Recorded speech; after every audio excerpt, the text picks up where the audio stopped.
Hey guys, welcome to the Vicious Cycle. I know, keep my eyes ahead. Welcome to the Vicious Cycle Whiskey, Women, and Water podcast.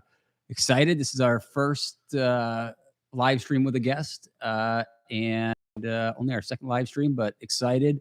Hopefully, you guys will appreciate the audio quality. And she's just going to, you know what? I'm just going to put the camera over to our guest, Jerry. He's just telling me to focus. And maybe we can, yeah.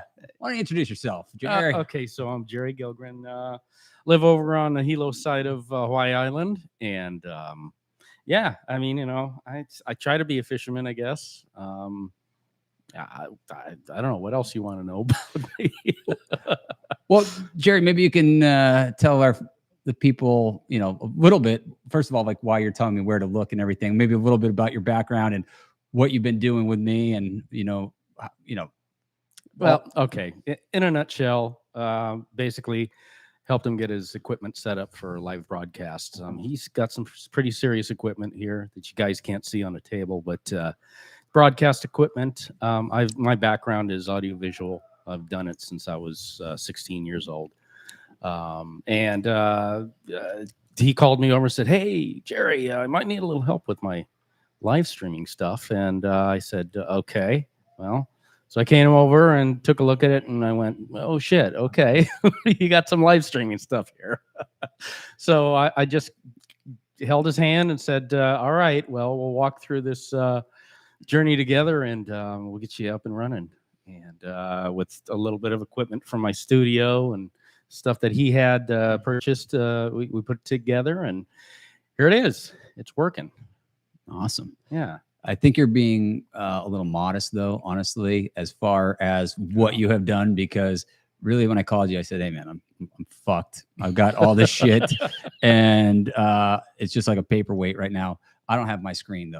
Okay. All right. You're the man. Right. You're the man on the screen right now. So just making sure, you got to practice it. But right.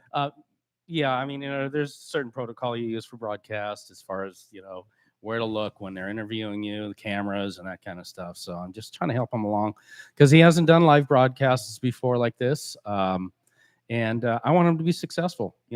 He's a great guy. Kenton's, he's the man. What can I say? I really appreciate that. So, Jerry, as much as I appreciate the fact that you've been setting this up, let's talk about your fishing career. That's what we do here.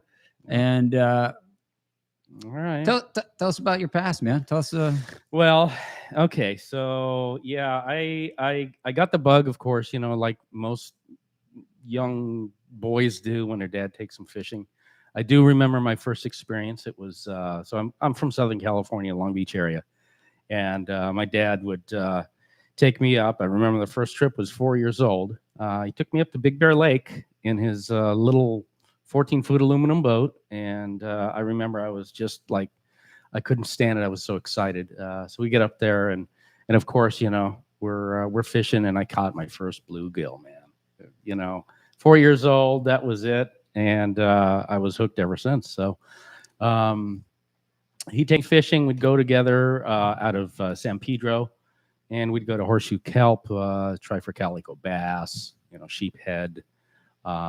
And I remember he had this one spot in Los Angeles Harbor, and it was actually part of the naval base that was there. And, today they would shoot you if you were fishing around that area. But I can remember, gosh, probably 8 years old, just motoring across the bay, and it seemed like it was an eternity to get to the fishing grounds. Small area, mind you, this is a 14-foot aluminum boat and a 9.9 Evinrude, right? And, full blast. Seemed like it took, days to get to this place. Anyways, it was probably somewhere around an hour of motoring. And it catch. And so I can remember just sitting there, letting the breeze kind of, push us along and watching the tip of the pole just go dink, dink, dink, dink, and then, let the line out a little bit and then pull up on it, set the hook, and boom. We would catch California halibut like it was going out of style, man, back then. I mean, we're talking in the 70s here. You know, that I'm dating myself, of course, but you know, fishing has always been a part of my life. I can remember just taking a pole, going surf casting, and fishing off of Bolsa Chica Beach and Huntington Beach, and just fond memories, definitely. And you know, we'd go out. I can remember, you know, 12, 13 years old. My dad would throw me in a car 1 o'clock in the morning, and we'd drive all the way up to Oxnard, Ventura area, Port Hueneme, and I remember the name of the boat to this day. It was the Spitfire, and we'd go on a boat for a 1 day fishing trip all the way out to Channel Islands. We'd fish Anacapa Island, and you know, the heck is that, Santa Rosa Island out there, and just load up on, you know, the Boccaccio, the you know, barber poles, we'd call them, you know, rockfish, the occasional black sea bass, you know, which they're protected, and had a great time, you know.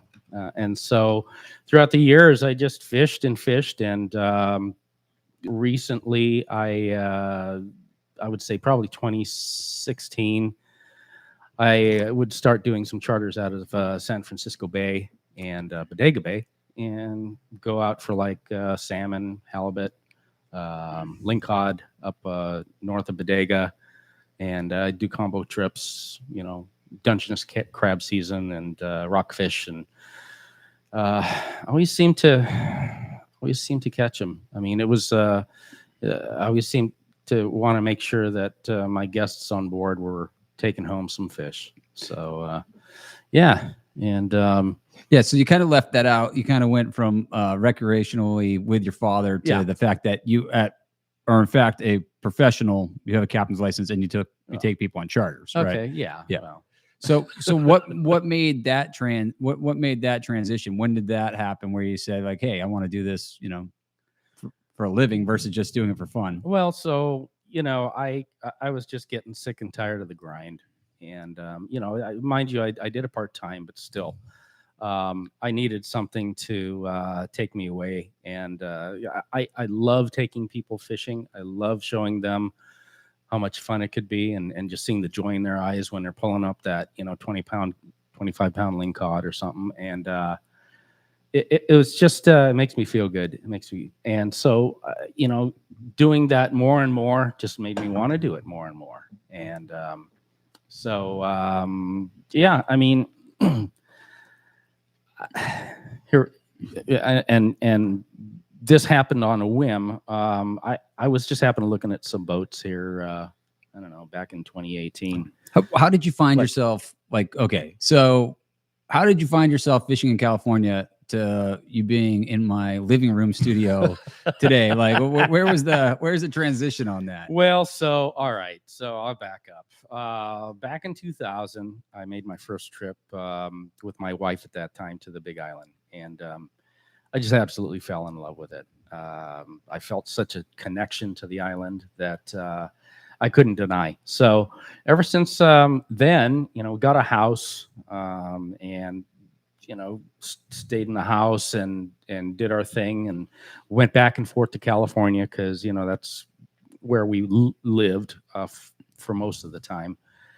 And so, you know, I always loved this area, and I hadn't really fished for, you know, like yellowfin tuna, marlin, that kind of thing, because I never really had the money to go down, you know, to Guatemala or out to Florida or, you know, even San Diego for the multi-day trips in order to get those fish. So there was an allure for it, you know, to me, and just kind of shifted my thinking over to, okay, well, if I'm going to be on an island, and you know, there's lots of fish, lots of these great fish out here, and I could help feed some of these people on the island, then I'm going to do it. So, yeah, I mean, that's basically how I ended up over here, and you know, doing what I'm doing. And yeah, in 2018, I found a boat, commercial fishing boat,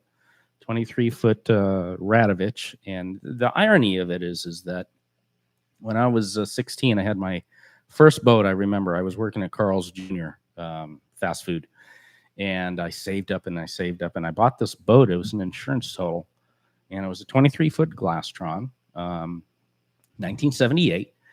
And I spent every free moment I could fixing that thing up. And I ended up towing it to a yard where they were building these boats. And they let me keep the boat there. There was, probably 30 boats in this boat yard, as well as the manufacturing facility for the boats. And it was Radovich Boatworks out of Wilmington. And they built commercial fishing boats. And this is back in 1985, I guess it was. And so anyways, I fast forward to 2018. I'm just kind of looking around Craigslist, and I see this 32-foot Radovich for sale, and I'm like, no way. Because I remember they would let me go in the facility and watch them lay glass and spray the gel coat on and basically just build a boat from right from the mold. And it was just fascinating to me, and I learned an awful lot from these guys. On glassing and fabrication. Fast forward 2018, 2019, bought the boat. It sits in Wailoa Harbor over in Hilo. And of course, I had to do a ton of work to it. I had to take out all of the stupid wire nuts that the previous owner had put in. And I must have ripped out miles of wiring and just redid everything the best that I could. Unfortunately, I'm an electrician too, so it kind of helped, having that knowledge. So rewired everything, put 12-volt systems in, and got it running really good. Put some tweaky things in there like cameras and shortwave radio, that kind of stuff. So I just want to make sure that if I was going to be out there 100 miles out or something, I want to be able to talk to somebody. So, and I remember on you were talking about satellite service out there. Yeah. You said Iridium was really expensive, right? Yeah. And because I've been looking at the little texting deals. I was actually just talking about those yesterday. Yeah. The Garmin InReach. Yeah, InReach. Yeah. That's it. I was looking at the Zoleo. I don't know how you pronounce it, but the Garmin had some pretty good reviews on it. But anyways, as I digress, fishing, I can remember going out for the first time in Jovan Lee. That's the name of the boat. And just feeling that freedom, just that feeling of, oh my God, I'm back on the water. This is where I need to be. So yeah. And then January 2020, we drove the boat over from Hilo to Kona, did a haul out, and started feeling kind of weird on the way over. Now, mind you, it's a 13-hour steam from Hilo. And I can remember feeling like a ton of bricks had just fallen on me, and I was curled up down in the cabin. And I'm like, oh my God, what the hell is going on? Well, yeah, turns out it was COVID. Oof. And not a good thing. We didn't know back then. This is even before they released this information on the news that, oh, there's this new virus out there and it's really bad. Well, yeah, it was about 6 days worth of coughing crap up the size of small states. And man, I tell you, it was not fun. Hard breathing. I can remember not being able to taste things. And yeah, but survived that. Unfortunately, I gave it to my crew, so they all had it. Oh. Well, that is what happens, right? Yeah, right. But we all survived it. And so there you go. And so since then, it's kind of been dead in the water because obviously, as Kenton has experienced, the fish market just isn't what it was. They're not buying the fish that they used to, and definitely not paying the prices. So Yeah, so it's been a pretty it's been a struggle for us. Real struggle. Well, maybe you would care to share too your biggest. I find this not fascinating, but one of the things about boat ownership that you just never ever know what's going to happen. But recently, your whole ordeal with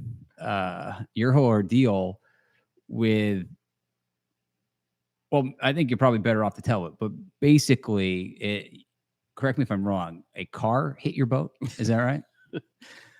Yeah, I can't make this shit up, man. If I didn't have shit luck, I would have no luck at all. Yeah, okay. So, well, let's rewind it back to October of November of 2020. I get a call 2 a.m, the call that you never want to get. Hey, you're pregnant. Your boat, yeah. Well, that's the second worst. But we're talking about boat ownership, right? Oh yeah. Oh, the real bad phone call. The real bad phone call. Hey, your boat doesn't look real good. It looks like it's sitting low in the water. Oh my God. Yeah. So the shaft seal went out and taken on water. And fortunately, we got down there just in time for it to reach the bottom of the engine and took out 4 of the batteries already. And brand new bilge pumps, brand new bilge floats, and everything was energized, but it didn't come on. So we were shitting bricks. So we just hand pump, and I did have some extra bilge pumps. We wired them directly to the batteries and got it pumped out and dodged a big bullet there, fortunately. But yeah, here the end of June, again, I get another call middle of the day. Hey, you have a second, Jerry? Yeah, what's up? And this is the guy that kind of keeps an eye on things for me down at the boat when I'm not there. He says, yeah, there's been an accident. A car ran into your boat. I'm like, what? No. He says, yeah, this car was heading up towards the main road and veered off, went through the parking lot, went in between a telephone pole and some yellow pipe, to prevent people from going off the dock from the parking lot. Blew through those, careened across the stern of my boat, and then landed in the harbor. Yeah, it was covered on the news. So you can look that up. I mean, Honolulu News covered it. It was not hilarious at the time, but I look back and I'm going, yeah, it's only me that this kind of shit can happen to. So myself, having dealt with quite a bit of insurance stuff over the years, which not stuff that you like doing, who in theory covers a boat and car head-on-head or stern on front collision? How does that work exactly? Who's responsible for paying for it when a car hits the boat? Is that the car insurance, or does the boat cover that? That's the car insurance. They said to me, well, you might want to call your boat insurance. I'm like, no, I don't think so. This isn't caused by my insurance or myself. This is 100% your liability. And so it's State Farm. But your boat was in the way. My boat was in the way of wherever this car was going. Yeah. I kid you not. This is just, I can't make this shit up. It's just unbelievable. So what ended up happening to the driver of that car?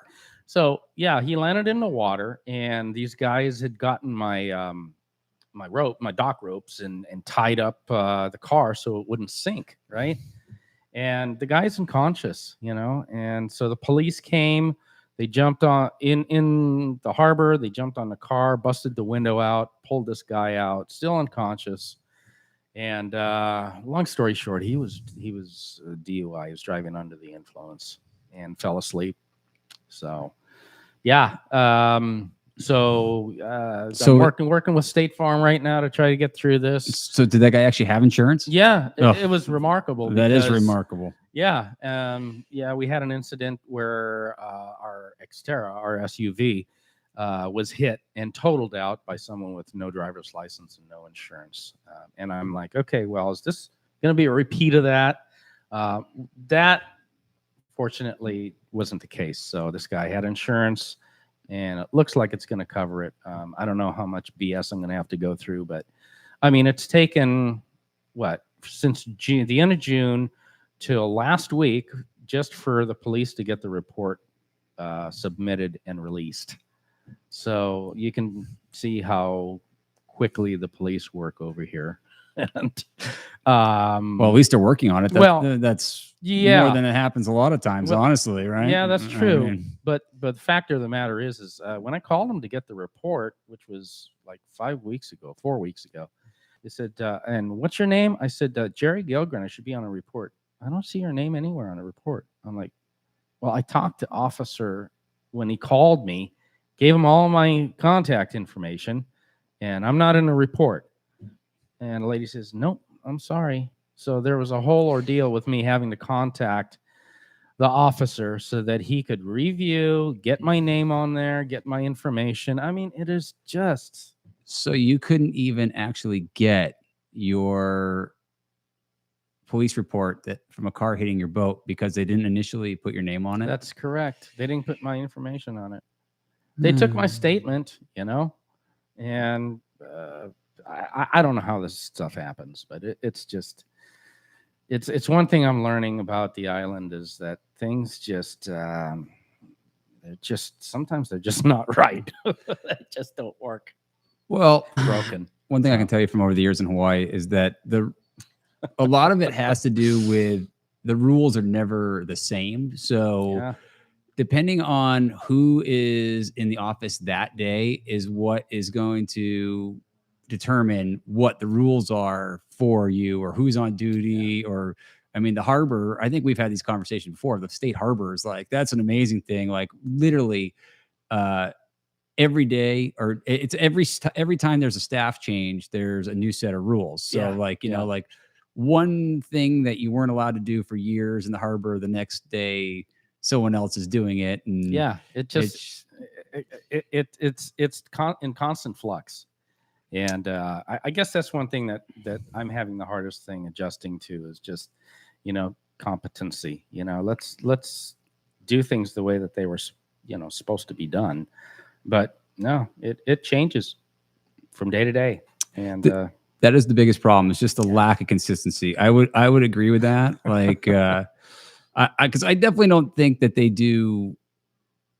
Well, I definitely don't think they do everything better on the mainland. If they did, obviously we would not want to be living in paradise, right? But, exactly. But I think no matter where if you're originally born here or you're a transplant, I think everyone gets sick of the rules changing every day. At least in like the harbor department. Like I know we had this conversation off air already this morning, but like, so I went to go extend my permit this morning for my temporary mooring where I've got the boat moored. Right.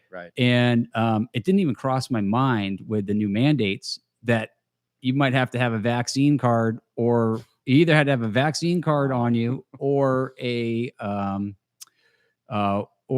negative COVID test from the last 72 hours. And who carries a vaccine card with them? I mean, is that something we're going to have to do now? Keep one in our wallet wherever we go? I mean, come on. Apparently that's the direction that Hawaii has decided to take. Wow. But let's say you're not vaccinated, for example, right? And you want to go in there and you just got in from offshore and you want to go pay for your mooring fees.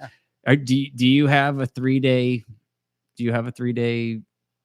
test? No, especially not if you're just out for like 5 to 7 days or something like that. Offshore, sure. Right. So I don't know. It didn't even cross my mind though. Like when I went in there, I knew that Honolulu I knew that in the news they were talking about like some of the restaurants and everything that with the vaccine mandate that you would have to present a card. But it didn't even occur to me like the harbor's office. Like I guess I was naive. I don't even think of that as like a state office, Like right. It's just like it's in the harbor office. It's just there, yeah. So, anyways, we were able to work around that. The people down there have been, all through COVID, you couldn't go in the office anyways because of that. So everything is done. You can do it via email. I just feel bad mostly for the people who work in there. Yeah, because it's just like it's.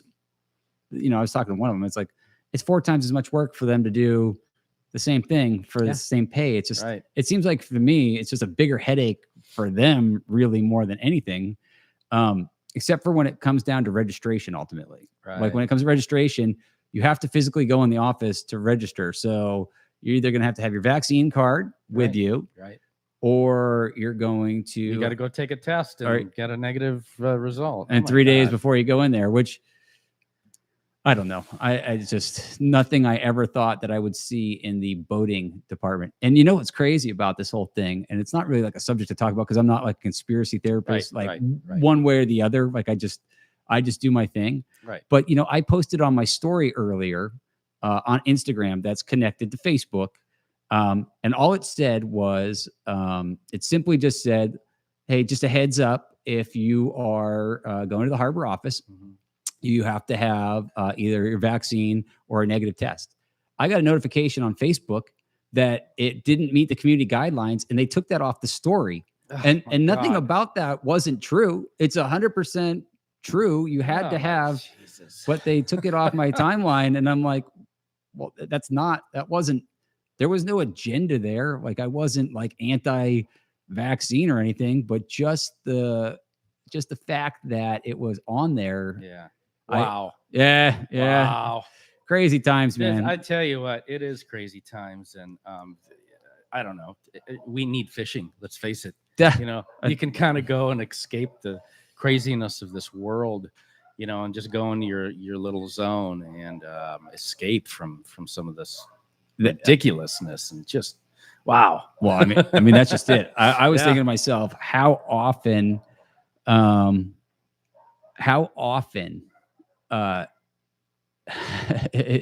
I appreciate the offshore life, like Yeah. the escape of being out on the water. I mean, even if it's just for a limited amount of time, Mm-hmm. it's nice just to kind of get away from that craziness. Right. You know, I hear you, man. it's just, You need it, you know. I mean, we're seamen. Let's face it. You know, we've got salt water running through our veins, and it's part of who we are. It's what makes us who we are, and you know, thank God we have that, because let's think about some people who don't really have any outlet or anything to get away from some of the stuff that we have to deal with on a daily basis. oh, 100%. That's just crazy. 100%. You know, I mean, that's not having that escape to the ocean. I Right. mean, so when is your boat? When are you gonna be able to escape again? What's the timeline that we're looking like right now? Oh my Is God. that I hope we can get her done before the holiday season, so we can at least go out and get some bottom fish, some paca and whatever for the holidays, because that's a big dollar fish during that time of year. And I'm really, really hoping we can do something before then.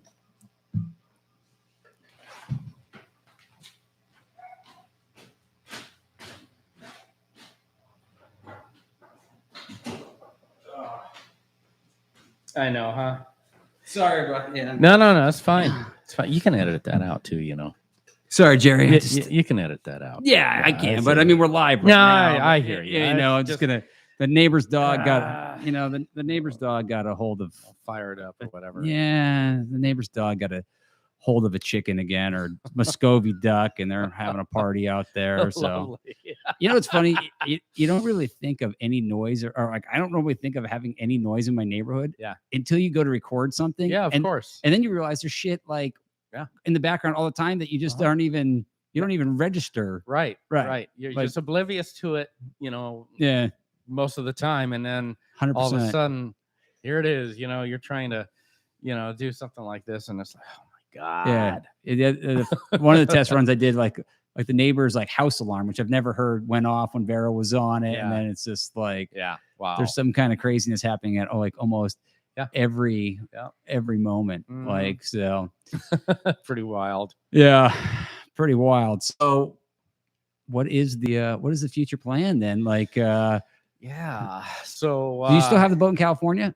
I do. You do? She's in storage, and I've debated whether shipping her over would be, worth it or not. And I'm like, I don't know. The shipping costs have just they're just astronomical. Yeah. What is that Expensive looking and like right now? What are you getting for quotes? Oh my God. I got like $7,500, $8,000. I got I got 3 quotes. One was 7,500 bucks. One was 9,000. The other one was around 8,000. I'm like, Jesus, Is that what's the length overall on your boat? It's only a 22. 22. So yeah. it has gone up a lot over the years. It has quite a bit. And, for the age and everything, I mean, it's a great little boat. It's got everything on it. It's got 48-mile radar and, a nice bottom machine and all that stuff, downriggers. And so it's set up, the West Coast fishing anyways, which, anybody who knows that type of fishing, if you have an outfit like that, that's a pretty valuable little boat. But, to ship it over here and then, re-gear it, re-outfit it for the fishing over here. Plus the seas over here are just, they're different. They're much bigger and, it's not worth it. So. It's a great boat though. Yeah. It's a nice little boat, I was thinking about, okay, well, if I did ship it over, I'd keep it over in Kona over here. So I could have a little Kona runner so that, if things are, sparking up over here, I could just drive over and hit the action over here. But I just don't, I don't think it's going to be worth it. There you go. Well, you can keep it at my house. Yeah. Okay. I won't use it that often. Yeah, we can talk about that. Don't worry. I won't put any wear and tear on it. Not Jared. Wait, the hour meter was only at 490. Why is it 960 now? I'm pretty sure that Marlin Scratch was on it when you left the boat. I'm pretty sure, man. I mean, I didn't even take it out of the yard, so I'm not. Exactly. Oh man, classic. Yeah, but that's that was a great little boat. I bought it in 2015 and completely gutted it, redid all the stringers, redid the deck, and I basically just made it into a fishing boat. I have non-skid decks and a couple of captain's chairs and a live well, and it's a nice little boat. 22-foot Sea Ray. But again, to ship it over here, I don't know. It's value versus the cost of shipping. I don't think it's worth it. So, have you given any thought into going back into charter fishing over here, or you just want to keep it like strictly commercial fishing? Have you had any thought on that? Yeah, I had thought about getting back into the charter fishing, and initially when I got the boat, I'm like, hey, we could use this for charter and commercial, and I quickly realized that it definitely wasn't the boat for charter. When we had it over at Gentry's over here in Kona, I had Tim Valley, God bless his. Oh, his yeah, man. That's a terrible story. That's a horrible story. I guess I'll have to chime back in on that. Yeah. I had seen, for those of you who don't know what we're talking about, Tim was a marine surveyor and did a lot of the underwater, I don't know what you want to call it, like the dive work, like on the props and things like that, bottom cleaning, primarily bottom cleaning. I mean, Ray Kelly is kind of the harbor go-to guy who's been there forever. But Tim had gotten into that and he was a marine surveyor. And my understanding is I actually knew him from yoga too. He wow. Yeah. He was like, wow. Yeah. He was like pretty fit and like pretty into yoga, like way more advanced than me. Although, I have to say, not to knock the dead or anything, but he wore those yoga pants, what I mean? Where I'm not like, like I like yoga, but I just like I won't cross that line. Yeah. Like I mean, I'm into it, but like I'm just not sure that I'm yoga pants into it. You know what I mean? But anyways, that's total side note, like rest in peace and everything. But yeah, I had heard that he had gotten hit by he had got a hit and run, but then recently I saw that they're actually looking for information. I guess the amount of injuries on him did not like coincide with a typical hit and run. And now they think it might be, they think it may actually be an assault. Yeah. So I saw they have things posted up looking for more information. So, and he was riding his bike, right? Skateboard, I think. Skateboard. Okay. Yeah. He like had he would skateboard. So if anyone out there listening knows anything about that, I've seen that they've got things posted up looking for more information from those events. So You know, either way, I mean, whether it's hit and run or truly assault, either Yeah, way, it's terrible, That's awful. terrible outcome for a nice guy. Oh, So, God's sakes. you Yeah, he know, was a decent guy. He really was. Yeah. I know he upset some people in the Yeah. harbor and he, whatever. But I always had a find someone in the harbor who hasn't upset someone. Yeah, exactly. That's kind of the thing. Yeah. So but yeah, circling back to the boat, we had her dry docked and he came over and looked at it and he says, it's just I can't permit this for charter. It's just it's not what needs to be. You have no rails and your gunnels are like 20 inches and it's not set up for charter. So that kind of broke my heart a little bit. But I got over it and realized I think commercial fishing is where I need to stick my efforts to, and which has been fine. I've enjoyed it. At times, it's a real grind. I mean, let's face it, the life of a commercial fisherman is a very, very, very difficult and hard thing. So, and especially if you have a wife, you're gone for 5, 6, 7 days sometimes at a time, and it can put a strain on things. But I actually I don't know if I told you this, Kenton, but I contacted Captain Chip of the Hanamana. Okay, yeah. And I was ready to buy his boat. Oh, cool. And start charters with it. And we were ready to do the deal, but DLNR, they always seem to have another idea. They've got your number. They don't. They got it out for you, huh? And so I talked to the harbor master, and I'm looking at these open slips, and in Wailoa Harbor. And this, but your listeners don't. Wailoa Harbor is kind of two parts. There's the seaward of the bridge. Probably some of the listeners don't even realize it's on the other side of the island. Exactly. So we're talking. I'm here in Kona. Just to go across to the other side of the island is a 2-hour drive. So, anyways, on that side. So this is Hilo side. This is Hilo side. Yeah.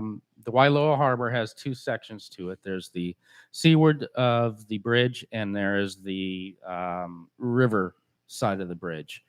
And if your boat is any taller than, I believe it's 11 foot, 5 inches at high tide, you're not going to get underneath that bridge.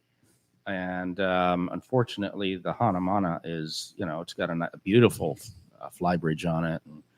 And, anyways, I contacted the harbor master and said, there's a couple of slips here. Oh yeah, well you're fourth in line for those. I'm like, really? Okay, but why aren't they filled? Oh, I don't know, but we've got to follow our protocol, and there's people in front of you that I'm like, really? All right. Well, I'm not going to mention any names, but this particular harbor master is okay. I'm going to be Christian and not say anything. Anyways, so those plans kind of went out the window, and so I'm like, all right, well, that's strike number 2. Do I go for strike number 3, or do I just play it safe and just continue commercial fishing? And I think that's what we're going to do. We're just going to continue commercial fishing. Hopefully, with this latest thing with the car hitting the boat and the insurance, maybe I can get some upgrades. Maybe I can get some stuff fixed that needed to get fixed through this whole process. But anyway, she was seaworthy. There was nothing wrong with her. She has a Cat 3208 single non-turbo, that lasts forever. As long as it's leaking oil, you know it's running. Yeah, it's running. Yeah. And the really strange thing about this is that we go to for the typical whatever the hours is to change the oil. Well, look at the oil and it's not dirty. I'm like, what's going on here? Is it actually recycling through the engine? But no, she's as solid as a rock. Wow. So, how many hours are on it? We got 11,000 hours on her. It's not a whole lot of hours. That's not a whole lot of hours on it. Those are original hours, or has it been a rebuild on it? No, it was a rebuild in 2000. Yeah. Wow. That's really pretty good. And I think the rebuild was at about 7,000. So, hopefully I got a lot of life left in her. So, but yeah, I mean, chugs along at a rip roaring 8 knots, and Full speed, trolling she speed. gets us where we need to go. And yeah, we've caught lots of fish trolling on her. Yeah, so yeah, so as long as we get through this whole insurance mess, I think we'll be okay. Get back out there and start bringing in some fish again. That's great. Yeah. What would you say has been your biggest learning curve from fishing back in California and coming here? Like what would you say if you were going to do it all over again, right? Yeah. What would you have done differently? Well, I probably would have done a little bit more research. And probably like my podcast. Yeah. Okay. No, honestly, I think what I would have done is I would have come over here and I would have deckhanded on some of the boats over in Kona and basically kind of got a little bit better idea of what the fishery is like over here. Fishing for halibut and lingcod and salmon is a completely different game than trolling for ahi or marlin. And I would have just done a little bit more homework, I guess, before I just dove in. But that's the kind of guy I am. I just kind of dive in head first. I think you know what that's like. Oh yeah. I'm 100% guilty of that. Yeah. It works out sometimes, and sometimes I end up with broken pieces. Yeah, but mostly of my heart. Yeah. But you know what? That's what makes life interesting. If you don't go out on a limb and try something that's a risk, then I don't know. I mean, you got to have something worth living for. And to me, taking risks, somewhat calculated risks, that's what it's about. Like I was telling you earlier, I've always been self-employed.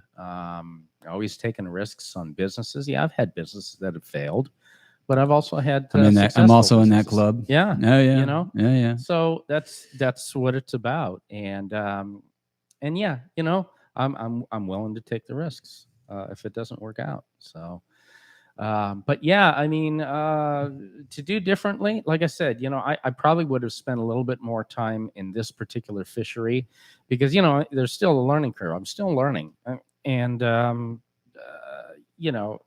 fish are fish, but different types of fish, like, for example, like the ahi and things like that, you could fish for them off of the eastern seaboard, yellowfin, and you can pretty much catch them the same way that you catch them over here. Am I right? For the most part? Yeah. I mean, I would say that quite a bit of what we do is translate. I will say that in my experience from place to place, that some things don't necessarily translate, like some things that work great in one area don't work in others. And then, but there is this definitely, I would say, a baseline of things that work, pretty much consistently everywhere. Yeah. Yeah. Fish have to eat. So, it's all about the presentation, as you know. And and local knowledge, of course, that's critical. I would have spent some time talking to the locals, talking to the old timers, and get a little bit more in-depth knowledge on, even hand lining and things like that, drop stone, market dog kind of thing, style of fishing. And, things like that. We don't have any of that over in California. So, that I guess that's what I would have done. But, School of Hard Knocks, let's face it, again, it's a risk, and I was willing to take it. And, I'm enjoying it. I have to say, it's a bitch sometimes, but the learning curve, the learning of it is the challenge, and that's what I like about it, is the challenge. What's been the hardest lesson so far? What has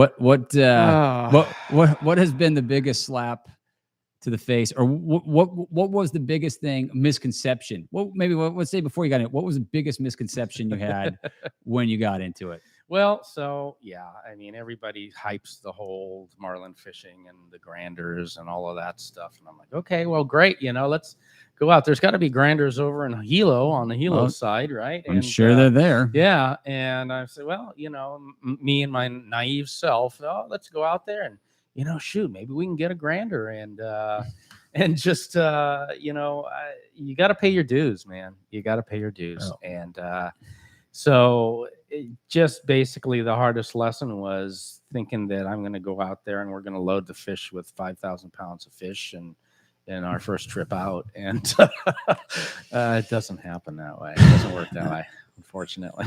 No, very rarely. Yeah. It's Yeah. definitely, Yeah. you got to pay some dues. Yeah. And Yeah, for like I sure. said, got to have the knowledge base. So if that's been the hardest lesson, I mean, what has probably been the greatest accomplishment you've had since you got into commercial fishing out here, or charter fishing in general? Yeah, the greatest accomplishment is keeping the boat afloat, I guess. Legit, like that's Right? Yeah, I mean, let's face it, being a boat owner, we got to be half crazy. But no, just being able to, the greatest accomplishment is just surviving through COVID, for God's sakes, being really, really careful about the decisions that we make that involve the business, the boat, the crew, and just, it's, I think COVID has been our biggest challenge as far as I'm concerned. I would agree. I think off the air we had talked about this once, but your timing on the bailout, you got screwed on that too, right? Like, yeah, I did. You were kind of in that same boat as me, where for whatever reason you didn't qualify for. Right. Like, I think I told you my story, but like, because the state of Hawaii had there's a thing like when you offshore fish called the Blue Book, right? Yeah. And so all your deckhands, like say you're running a boat that has more than one, like, or has one crew or multiple crew or whatever, or you're captaining someone else's boat.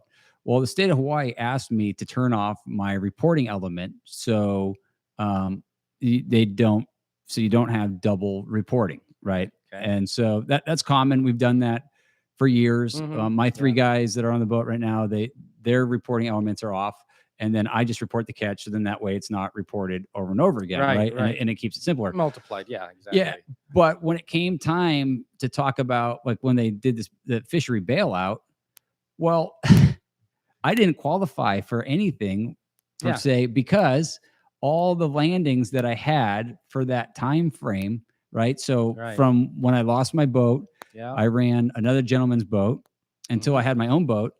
The state didn't recognize me as having caught a single fish. Yeah. So even though I had been running someone else's boat, the way they set up the bailout, I didn't register as having caught fish. Yeah. Because, and then we brought it up, and anyways, this is pretty funny. I'll laugh at this. So at the end of the thing, like to try and give me, like, they like credited me like $1,700 worth of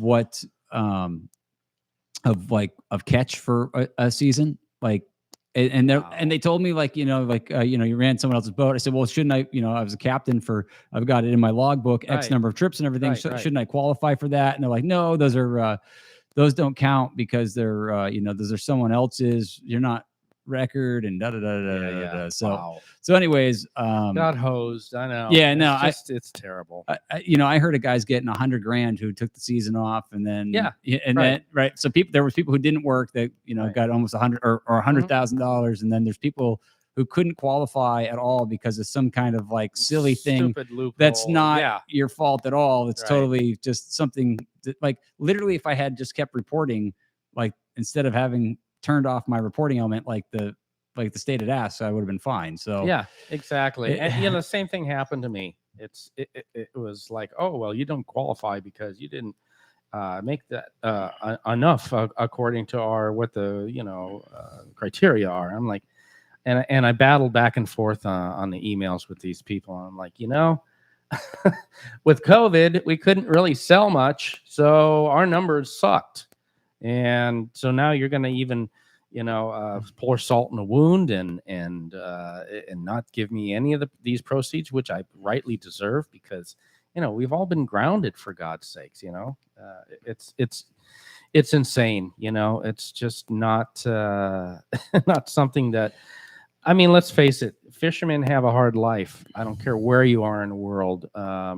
We're just not treated with respect that we deserve. It's most of the guys I know that are commercial fishermen and hardworking people. They're salt of the earth, but man, they're good people. They give you the shirt off their back and help you when you're in need, and they're good people. But gosh, I mean, the industry is we're just so beat up by NOAA, Department of Fisheries, and it's insane. My partner Tony, who he's from Sarasota, he did charters and commercial fishing for over 30 years over there. Is telling me, he would take these guys out from the fisheries office and they'd go fishing in an area where a particular fish wasn't found, but they wanted to record how many fish were caught in that area that were this particular species. And he's like, well, why are you doing a survey in an area where these fish really don't exist, yet you're inputting these numbers into your logs and your data, saying, oh yeah, well, we can't fish for these fish because there's too few of them, there's not enough numbers. Well, and stuff like that happens all the time, as you know, Kenton. It's just these people are just the data is incorrect, the data is inaccurate. I do agree with MPAs. Which, for people listening, what is it? MPA? It's basically a section of area that is blocked off from fishing. It's an area that they supposedly want the fish to recuperate, the numbers to repopulate, but to the marine protected area. Right. Now, California is facing a lot of that stuff right now, right? Yeah, absolutely. There's lots of them. The Cordell Bank is one area that they've got closed off for a long time. There's large areas up towards Bodega Bay, down south, San Francisco. Now, when you say MPA, are they talking about doing total closures? Like, are there still some marine harvesting, or is it to protect it from, like, I know there's different levels. Right. So what's the kind of stuff that's on the agenda right now? Are they trying to keep fishing on that altogether, or is it just Well, yeah, that's a good question. They are trying to kill fishing in some areas, which have been MPAs for many, many, many years, and the numbers are fine if you went out there and surveyed today, but they are completely closed off from any activity at all, from any harvesting, and then there's the areas that are protected, but limited use. The Farallon Islands. There's some other areas near Half Moon Bay that are protected, yet you can still harvest limited numbers from. And all the party boats and the sport fishers go out there, and they've got to abide to those numbers. And but in any case, like I was saying before. The Department of Fish and Game, or the Fish and Wildlife, DFW, they want to try and limit fishing. One good thing, I know there was a particular fish that they had said, no, you can't catch these fish for, I don't know how many years it was, and they did repopulate. That's the canary rockfish. There's so many of them now, and you are allowed to keep one of them. But they're so populated now that I see guys throwing them back, and by the time they get up to the surface, their swim bladders all blown out, and they're dying.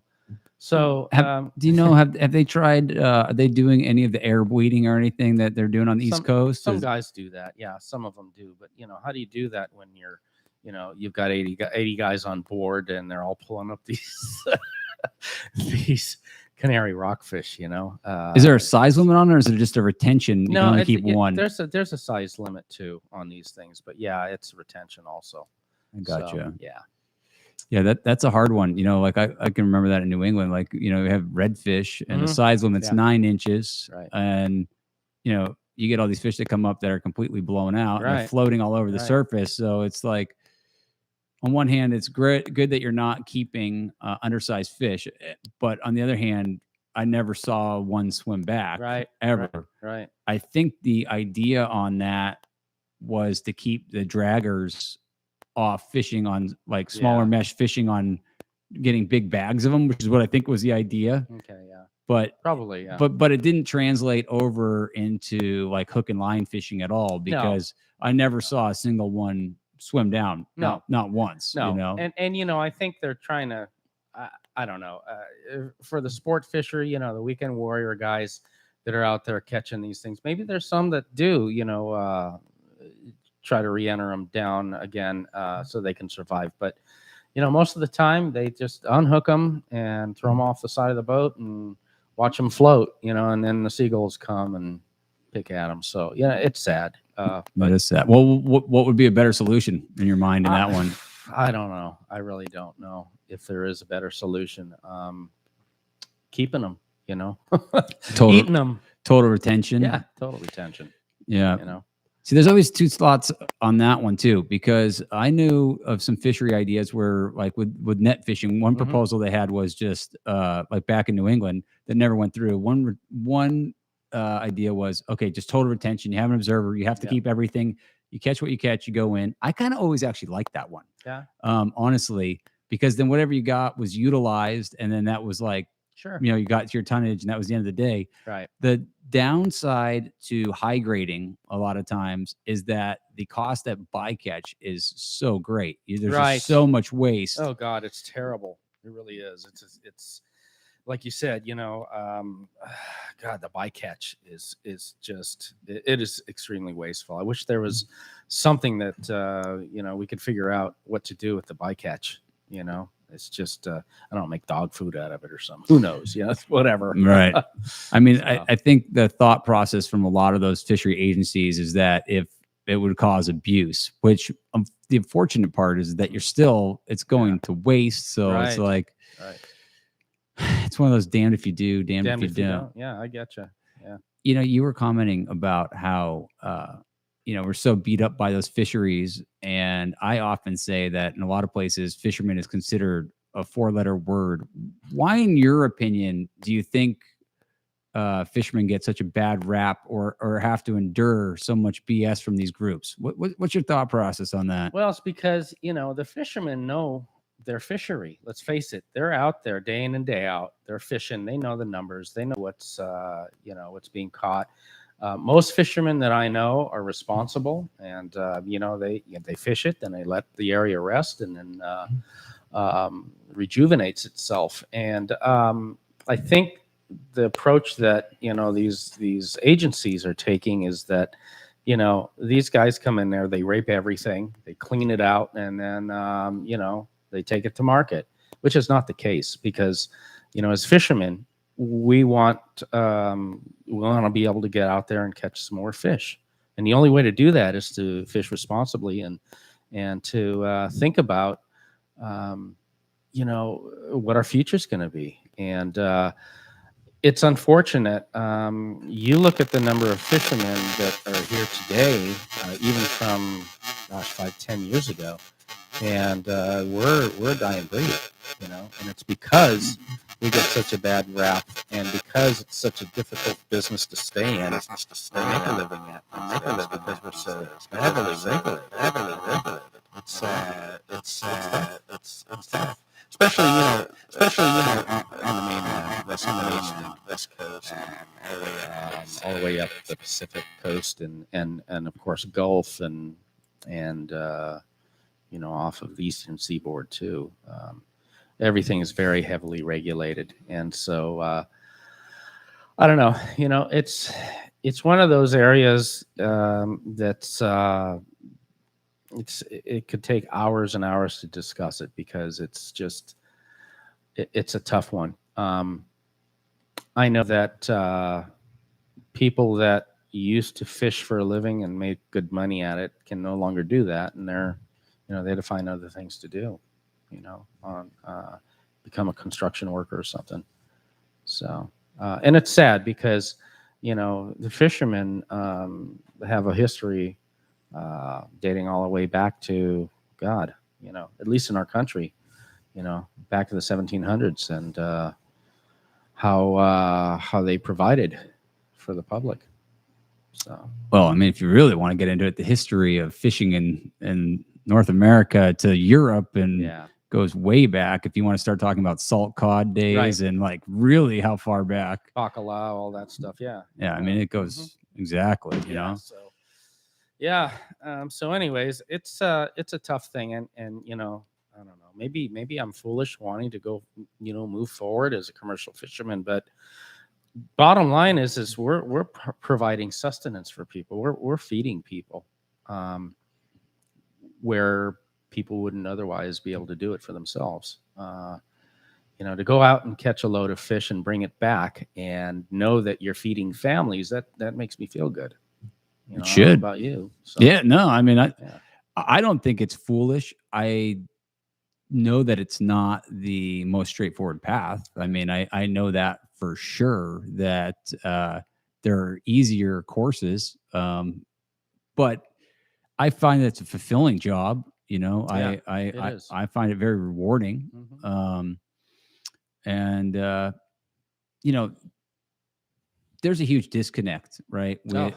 Between people eating fish and between those eating fish and the people who actually catch them. I've personally witnessed this over the years at like fishery meetings and things like that. I'll listen to somebody, trash talk the fishing fleet up and down, and down. And then we go for a lunch break, right? The meeting's adjourned. And who's the first person in line shoving all this ahi in their mouth? Exactly. Where do you think that fish came from? Right. It didn't just fucking end up on your plate. Right. You know what I Exactly. mean? Like where do you think that fish came from? Totally disconnected. On one hand, talking about shutting down fishing, and in the next moment, shoving their gob full of any piece of sashimi they could get off the buffet. Right. Like where oh, God. It's just such a huge disconnect. It's very hypocritical. Yeah. I get it, man. It's just it's crazy. And we've over the years, and it's gotten much worse, of course, is the foreign fish and all of that. I don't even want to get into that, but well, it's a pretty common subject on this on this podcast. I mean that's and just the general public just has no clue what's in that foreign fish. I mean, my God, some of the crap they do to that, you and I both know, but the general public, they don't have a clue. Let's bleach the fish so that it looks better, and add coloring and the farmer, let's gas it. Yeah, it's just gas it. Yeah, let's gas it with carbon monoxide. Carbon monoxide and it's sickening. It is sickening. The old tailpipe tuna. Yeah. Ooh, yum. Yeah. Anyways, I mean, that's a whole other subject. Do you know what would be a great, and I'm going to do it on this podcast. Yeah. Now that I have a video, this is one of the things that I've been wanting to do. Right. Yeah. Is I'm going to do a taste test. Oh. Okay. And so to prove to people how often our eyes lie to us. Oh yeah. Right. So one of the things that always hurts with tuna grading is the color, right? Yeah. Oh, absolutely. Everyone cares about the color, the fat content, all these things. Yep. But the interesting thing is, once you actually put it on your palate, right? Mm-hmm. Yeah. That's a whole different thing. Oh, it's just night and day. Yeah. So many times, right? Our eyes kind of cheat us of like flavorful things. It's kind of like a really good steak. Absolutely. I mean, if average consumer wouldn't even want to see like what, like a couple day steak looks like, and it might be the best piece of meat you ever ate. Oh gosh, but we're trained that we want bright red, and that's the same reason why carbon monoxide fish has become so popular, is because people want that bright red fish. But it's really funny how many times I've done this, like with with an older fish, right? Or not even necessarily an older fish, but the thing is about troll caught fish, hand line caught fish. I'm not talking about like an old piece of shit that's 20 something days old off a long liner. That's not what I'm saying, because some of those fish truly are old, rotten Oh God, yeah. garbage. Like, Yeah. I mean, there are definitely some fish that come off the longliners that Yeah. you couldn't fucking pay Well, me to eat, And- right? And But- point in fact, not to interrupt, but no, you know, please do. I was on the mainland a couple weeks ago, and I went into Trader Joe's and I saw, okay, well, there's some mahi mahi frozen. All right, fine. Picked up the frozen mahi mahi, went, cooked it up, and it tasted like shit. Old fish. I couldn't believe it. Oh, you And can I'm tell like, when it's "You've old. got too. to be kidding me." And you know, I looked at the date code on it. And said, okay, it looked fine, but my God, I couldn't eat it. It was just disgusting, you know. And I'm sure people think, oh well, it's just fish. Fish is fishy.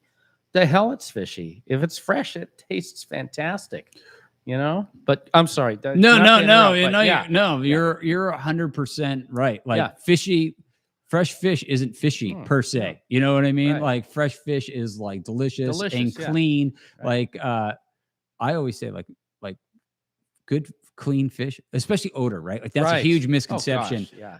Like really fresh fish is not pungent per se. Like No. it doesn't have that rotty No. dock smell that so many people associate with it. Like, oh, that's just seafood. That's Yeah. not really true. Like really good seafood should have like a clean, nice, Fresh smell, fresh yeah. smell, like Yeah. almost no scent. A lot of times, like with saltwater fish, Right. really, you have it skinned, you've got the Yeah. fillet up, like you're almost gonna feel like there's almost gonna be like almost no scent, really. Right, Just kind of right. that like salty, oceany kind of smell. Not that like you like, especially if you're around fish enough, you know, like you kind of Oh yeah. like it's not, yeah. you know, when it's fucking Oh turning, God. right? You can tell when it's turning, Absolutely. but a lot of times that's like when you go to a store, that's Oh, like yeah. the shit they've got like on the shelf because Unbelievable. you I know? mean, yeah, you go to the meat counter or something, and you look at the fish that's laying out there, and yeah, it might Brown. look, yeah, exactly. And so I'll ask the guy, hey, can I smell that real quick? I have smelled some shitty fucking rotten fish before that they were selling as fresh fish, and I'm like, how do they get away with this? But it's just that it goes back naivety. to that People disconnect. People don't know. They They don't just know. don't understand it. Yeah. You know, and yeah, I mean, fresh fish. I mean, you look at the eyes. Are they clear or are they cloudy or and it's. I don't know. It has a lot to do with education too. People just don't know. We know it's any better. interesting too. I got a little bit off subject on what I was going, but it culturally, it's really interesting how some cultures, they want to see eyeballs and they want the guts in the fish. Right. Like especially as a big part of what we've done has gone to like direct sales, like with the smaller fish. Right. There is a large percentage of people that want to see the guts because where they're from, like in in the Philippines and stuff like that, yeah. the guts, is what is perceived, what are perceived as fresh. And Right. so like if you Right. give them a gutted fish, okay, Right. in their mind, a lot of them are already thinking like, oh, this is an old fish Right. because the guts are out. Whereas, taking the guts out, we know is the best thing Sure. for quality. Sure. But, from different places where they have kind of a better connection with their catch, Right. they associate the guts being in with being fresh. Right. So that's kind of wild, and then also the eyes, like, you want to see like good clarity Mhm. when you're looking at an eye. Well, sometimes what will happen is that you'll have a fish that has like a gaff went through the eye or Right. got hooked in the eye and the eye's messed up. Mhm. And like some of those people, they just won't touch it. Like, what's wrong with the Yeah. eye? Yeah. And like, it's just, Yeah. it's just, It's totally a cultural thing Yes. too. It's like that's how these people are raised and trained. They want to see their fish whole. They want to see it intact. And, Scales. Yeah, scales, everything. Yeah. But then you do that here in the States. well, here in the it's States, I think just- fish come out of a box. Right, Right, exactly. yeah. Gordon's Fisherman. Woohoo! Let's go to the freezer and pull it out. Gordon's a Gloucester. A lot of people don't even know, like Gordon's a Gloucester, aside from like importing stuff from Alaska. Right. I think they stopped, like, if it wasn't the late 80s, it was like definitely like the early 90s sold their last fish actually out of Gloucester. They Yeah. still have like their headquarters there, Yeah. but they Yeah. haven't bought dealt with fish. Their whole business went towards like walleye pollock and like all Wow. the fish out of like the West Coast. But Mhm. they still have like their corporate there. But like people still have this perception like that's coming from there. There is more fish there's more codfish eaten in New England from Iceland Yeah. than there actually is harvested in New England. I believe The it. imports are an issue, everywhere. It's Right. it's that same supply chain where people, I mean, at the end of the Yeah. day, right? It's cheaper. Right. And part of that goes, I got to say though, in New England, a big part of that, there was like population issues and everything, Right. but B, it was the management, like our governing management, that basically it was a big part of the failure there as to why there's more imports. Yeah. I mean, there's more imported. Think about this for a second. There's more imported cod on Cape Cod than Yeah. there's cod harvested in Cape Cod. It's It sickening. is sickening. It's That to just me, sickening. And again, the these guys that go out and survey and say, oh, there's not any cod left in that area, blah blah blah. And the reality is there's still a lot of cod. It's just there's no fishermen to go out there and catch it. well, I gotta say, in New England, and I'm still in touch with a lot of people, and that's what I grew up with. And I Right. mean, like, I've got a codfish tattoo on my arm. Yeah. So, Yeah. I mean, that's a thing that I hold really close to my heart. The cod numbers are down there, though. Yeah. But the fishery has changed. There's like haddock. Here's a great example, right? Right. So haddock were non-existent when I was a kid. There was some down south. There was some on Georges. I worked on party boats, like head boats catching fish. Right. I never saw a haddock until I think about 3 years into working on those boats, and I saw one. Okay. And and that's something they used to catch tons of, right? So I mean, I remember like catching it. I'm like, what? And I've been doing this for like 3 seasons already and never seen one. And I'm like, I think is that what I think it is. Like, and I had to run it up to the captain and be like, I think it's a haddock. And he's like, that's a haddock, Wow. And then it was too small to keep. And so we had to let it go. So even the first haddock I saw, we had to let go. Now, if you went on a party boat in New England now, right? And this is like, I would say that this is a management win. Okay. Okay. Right. Haddock are everywhere again. All right. They're everywhere. That's a good thing. But That's awesome. But the codfish in most places are still missing. Okay. So, and I think part of that, just from some of the old timers I've talked to, a big part of that in New England, anyways, it's not just the overfishing, but it's pollution. Yeah. Like Bobby Nudd, who is a fisherman I hold really close to my heart, right? Okay. And when I go back to New England, I stay with him. He's the third oldest lobsterman in the state of New Hampshire. And now he's 70 something, and he's the third oldest, which is awesome, right? The fact that they're still going. Oh God, yeah. And but his whole life, he has seen all the fisheries move further and further and further offshore. Literally, when he was a kid, they used to catch. Well, here's his best example. In the river, like the river that they would head out of, they used to catch pollock, like good sized pollock in the river. Wow. And they could catch haddock on the beach. Right. Darn. And then throughout his whole life, stuff got further and further and further and further and further offshore, so a big part of his belief on that is that a lot of that is pollution from land-based like runoff and things like that, because the fisheries moved further and further offshore. His whole life, he's watched that, Wow. And he's a 5th generation fisherman in New England. Wow. So, but his thought on the cod, though, like, I'll just not to go on a total side tangent. Right. And he had this story. I would love to get him on the podcast, but I don't think he's going to do the podcast. I wish he would, but he's one of those kind of people. He thinks part of that, a lot of the spots they used to fish, like they used to heavily fish the spawning grounds because they would get big fish. Because unfortunately, those are the mature, reproducing fish. Well, and that's where the market was, right? So they paid more money, like on the larger cod, because they had bigger fillets and everything like that. So whale cod, which are like over 50 pounds, I don't know what, like all the biggest cods paid the most, and that's how the breakdown was. So they target bigger fish. His belief is that in a lot of those places, literally, he thought it was kind of like a salmon, like that the fish would go back to the same spot to spawn every year. And basically, he thinks in a lot of cases they wiped out the biomass. He was telling me the story. that there was this one hump he liked to fish in particular, and he remembers one day like he set on it, right, Right. and he caught two like 80-pound cod, Wow. completely full of eggs, just overflowing. Oh, wow.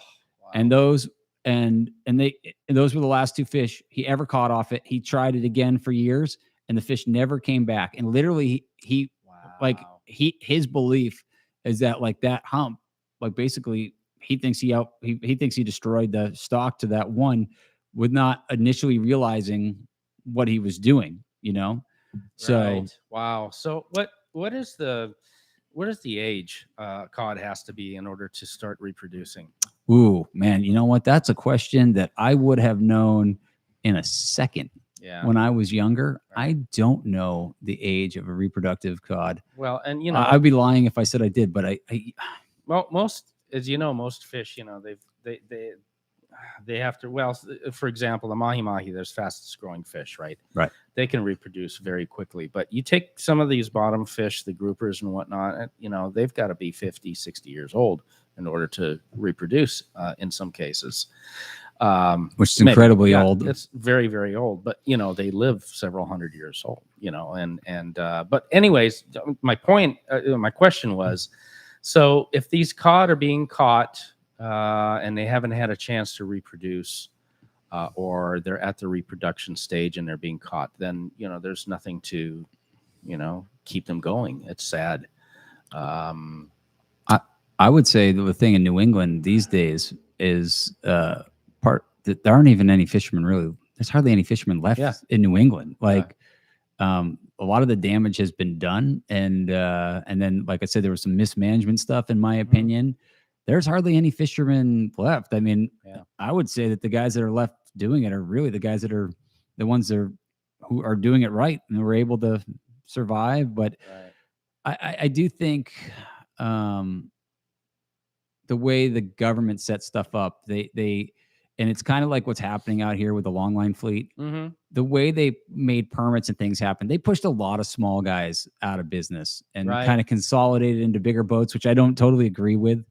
Right. I feel like that is a fundamental mismanagement. So instead of having a whole bunch of little boats, you just have a handful Of of really bigger. big boats that just scour the areas, and they just bring in tons and tons and tons of the stuff. Yeah, I get it. Yeah, I mean, again, it's like it's a fraction Mhm. of what used to be harvested in New England. But Yeah. I mean, there's hardly any fishing boats really left. But I guess the haddock's a great story, and Yeah, it is. You know, and I've watched numerous specials about, you know, Gloucester and Cape Cod and the fishermen, and you're right. There's hardly any fishermen left there at all, and you know, some people think it's global warming. The water's, you know, too warm in the area, so they've gone north, or, you know, there's all kinds of theories. But bottom line is that, you know, if you talk to a native person, a native American Indian, or Aleut, or even a native Hawaiian, they know how to take care of their fisheries. They know that you only fish so much and you let it rest so that it can, you know, recoup itself. You know, unfortunately, I know there's fishermen out there that are just in it for the buck. They go get as much as they can. They fish the same spots, and of course, they're going to fish it out because it hasn't given the fish a chance to reproduce and get the numbers back up. You know, especially the slower growing fish. You know, we were talking about reproductive maturity. That's a big deal. So, yeah. I was actually sorry. Like I was dipping down. Like it just so happens that where we're working, I've got all these old photo albums. And one of my pastimes when I was younger, when I first got my first, like in 8th grade, my dad got me my first like 35 millimeter camera. I used to go down to Gloucester and different seaports and take photos. Right. And so actually, I was just thinking of some of the different photos that I have, like. But I'm not going to rip all. If that's something. If I had any idea this conversation was going to go that direction, I would have already had some of this pre laid out. But I was just thinking of a photo when you had just said that. So sorry to be distracting over here. No, it reminds me of the days of, you know, let's take for example Catalina Island. that was a hotbed for black sea bass. And so, I can remember seeing pictures of people with these, God, I don't know, 300-400 pound black sea bass. Wow. And that fish has got to be several hundred years old. Are those rod and reel fish, or are those like They're speared fish? rod and reel, Yeah. rod Wow. and reel. And they go out there with these big, enormous, like 14-knot reels, those things. But they just, they went away, and the fisheries, said no more. And fortunately, there was enough of them to start repopulating. But back then they didn't think about these fish take several hundred years To reproduce. and it's just So how long have the regulations been in? I think they've been in place since the early 70s, and fortunately they started earlier enough to where there were still some numbers, and now you see them all over the place. I can remember diving early 90s, diving in Anacapa Island, and I remember seeing a black sea bass that was several hundred pounds, and I'm like, okay, well, that's great, and even now there's more numbers of them. So putting the kibosh on fishing a particular species for a length of time, it does work. It does help. So I don't know the Eastern Seaboard. I don't know Cape Cod like you do. But I can imagine some. I'm really more of a Gulf of Maine guy, though, to be honest. Okay, Like if you want to talk, right. Gulf of Maine is really more my department. Okay. So Cape Cod, kind of. Then you got the Southern. That's not really my. That's not really my knowledge base. But Gotcha. But right in the heart of the Gulf of Maine, I'm pretty familiar with. Okay. All right. Yeah. But some of the same rules apply. So yeah, I mean, there's no magic pill for all of this, and all we can do is try to be responsible fishermen, and you know what's right. I mean, it's inside you. If you feel you're overfishing something, then stop. Just go somewhere else. Let the area rest. That's what the native Hawaiians say. Just let it rest. And then go on someplace else, and then go back months later or something, or a year later. Well, especially when we're talking bottom fishing. Yeah, like resting your spots is so important. It's critical. Yeah, critical. Highly. Absolutely. I mean, pelagics, it's a different story, but still, even the numbers there. Well, the pelagics are a difficult thing because so much of it is here today, gone tomorrow. Yeah. And especially when you're dealing with like a fish like with the big eyes, right? Literally, they leave here and then they could be, they're in Tarawa or Southwest Pacific, and we'll never see them again. And it's pretty interesting when you look at some of the tagging and how many fish that like we've let go, and then all the tag returns I've ever seen, they end up like in a purse seiner down in like. Yeah. A couple fish hang around, except for the yellowfin, which hang around. Like, a couple of the big eyes I've seen have ended up like on other state buoys and stuff like that, and they were recaught. But for the most part, they just dig out of here. Yeah. Like they don't the yellowfin stay around, but the big eyes pretty much just dig out. Yeah, so they do. They migrate elsewhere, I guess. That, and it's probably, I would imagine for reproduction and that kind of thing. Wouldn't we love to be able to prove that? Yeah, exactly. I mean, we know where some spawning stocks are in theory, but like I was saying last night, that changes on a regular basis too. I've seen so many different, I don't want to say theories, but it's theories, right? I mean, they're not 100%. It's not like some of the bottom fish where we know they go to a pinnacle, they spawn up, and it's the same thing. Like there's definitely some question there as to where they're actually going. And there's an ethical question all the time too. Like, okay, so like, do we catch and keep it here, or do we let it move along and then it gets caught somewhere else and then still ends up in our marketplace? And then, that's always, that's one of those things. The problem with pelagics is that there's no fence, right? Right. No. And so no borders. Yeah.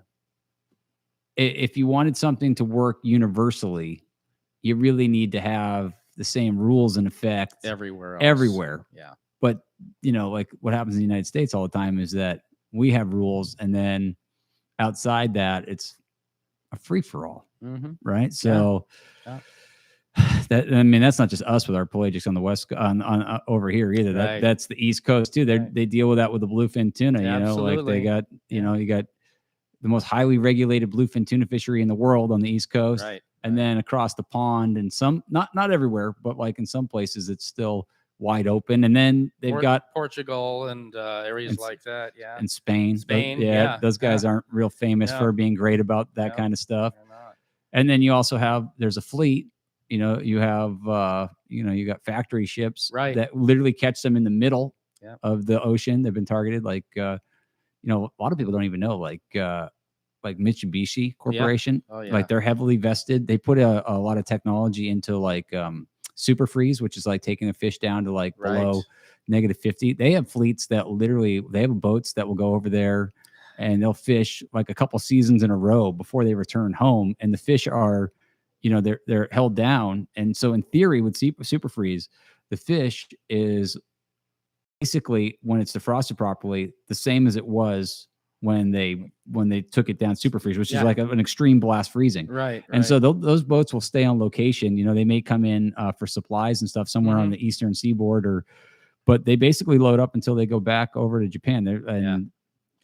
That's the thing, and I know Mitsubishi, they also buy a lot of the bluefin from areas, and they're the ones paying the prices for them and ship them over to their refrigeration units in Japan. And I understand they've got thousands and thousands of fish in storage at any given time. Well, there's also there is a thing that's happening with stockpiling. So there is X amount of fish that are literally being stored in case, the idea being that like something runs out or whatever. They're basically trying, the way I've had it explained to me is that they're basically trying to minimize, like basically try and keep the market. So like if it has off year or whatever, but basically they're trying to kind of price fix the market by having a stockpile where they can always pull out X amount, so they keep like the market at a certain amount. Right. But wow. And here I'm thinking, okay, well, it's the Japanese like their bluefin and they don't want to run out of it. Kind of like the Hawaiians like their Spam, Right. But I'm sure there's other political stuff behind all of that too, First generation in Japan to eat less fish. Did you know that? No, I did not know that. Unreal. Yeah. The newer, they still consume a lot of fish, but percentage wise, they're consuming less and less fish than the generations before them.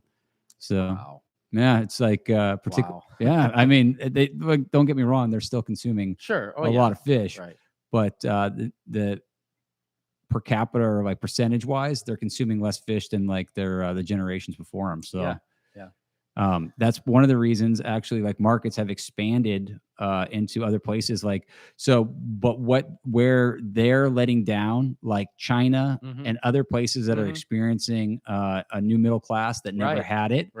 Now they are purchasing the fish. And so, like Taiwan and what was that whole damn thing with John Cena? What was that thing like where he, do you remember, did you see that whole thing where is it Taiwan that you're not allowed to say as that China doesn't accept as a country? How does that work? Jesus, I don't know. one of those, I don't know, dude. John Cena had to go on and like apologize to China for calling Taiwan. What anyways, one of those countries besides China is also consuming a lot more seafood than they ever did, because their middle class has grown. And as a status thing, like, fish was always it was for the rich people, because they could afford it. And the lower class, they didn't eat it. Exactly right. So it was a luxury. So and of course there's the whole thing where they're finding these Chinese fishing boats and these foreign fishing boats fishing in our closed off areas and in the northwestern Hawaiian Islands and things like that. That's a whole other thing. But it's frustrating because we can't fish them, but these guys come in and they fish it all the time. It's The rules for pirates. no, that's know? it. And so how you can't police it. So it's, I don't know. Again, We can't police properly the illegal fishing that happens on the beaches here. Right. How are you going to regulate? Right. Right. Exactly. It's a not, big ocean. It's a not big ocean. like like they say, oh, they all have AIS and da da da. Yeah. Dude, do you think a boat that's fishing illegally has their AIS turned on? Yeah, You think that's happening? Yeah. Like, exactly. I mean, give me a break. come on, dude. Like, Really? like Get real. that's not like you think they're not going to cut the switch on that or whatever. There's Right. so many. It's not like they're monitoring every ship, but Right. no, that is what happens a lot of times is that U.S. fishermen end up being like the sacrificial lambs, and the people who aren't doing it right in the first place continue to do it. Yeah. not to. So it's just awful. Whatever. So what's the answer? How do you get U.S. consumers to eat more U.S. seafood, and how do you sell that? That's a really tough one. It's a matter of what comes down to price. But that's the problem, right? That's the bottom line. U.S. caught fish and sustainably caught fish is always going to be more money. But the idea is that number one, it's fresher, it's a better quality product, and there's going to be fish there tomorrow because it's at least we're conscious about fishing our areas and allowing the next generations to reproduce.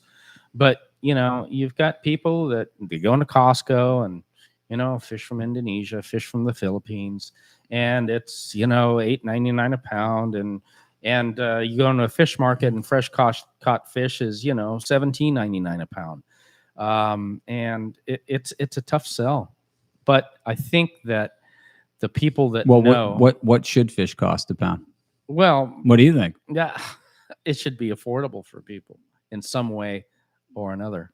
So how do you make that? I ask you that because I mean that's a problem that we deal with, right? So how do on you a daily basis? Yeah. How do you make it lucrative enough where a fisherman can make a living and affordable for the people? Well, I know the retailer makes an awful lot of money off of it. Yes, the markup is huge. The markup is huge. And maybe we take a look at that.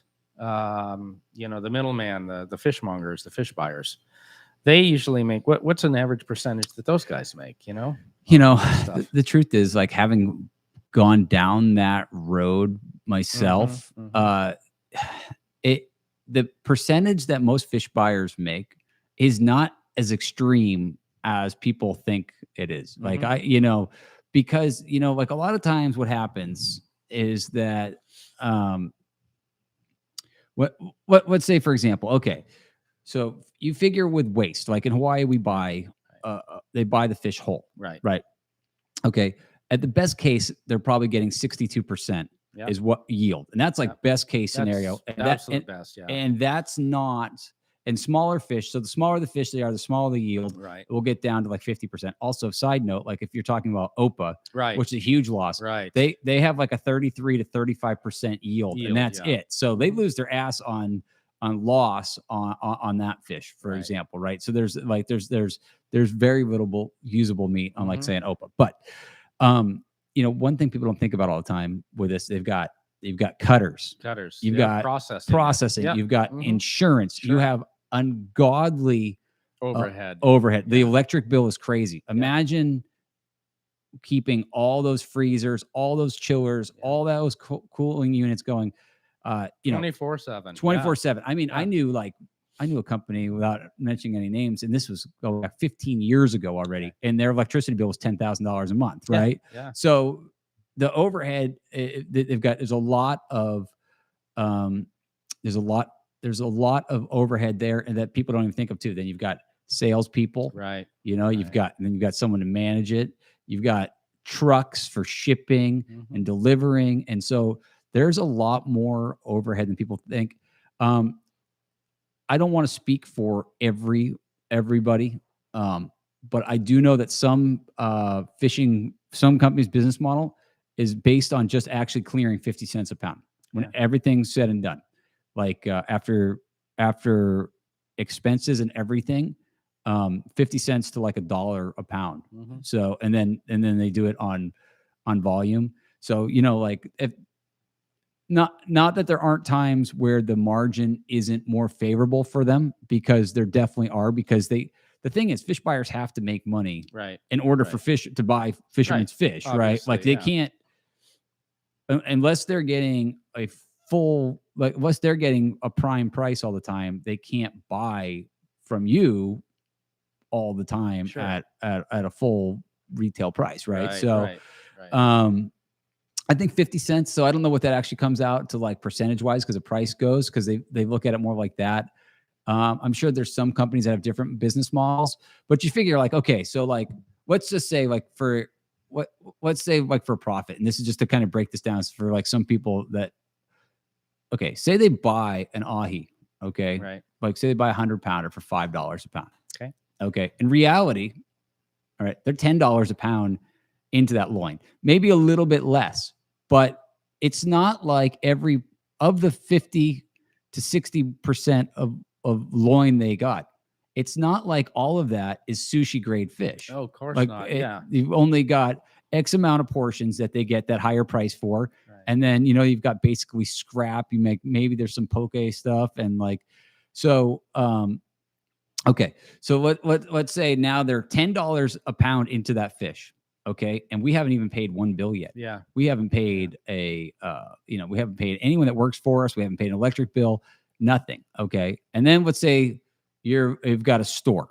Okay. And let's say the store, basically a store's markup is usually like twofold. Okay.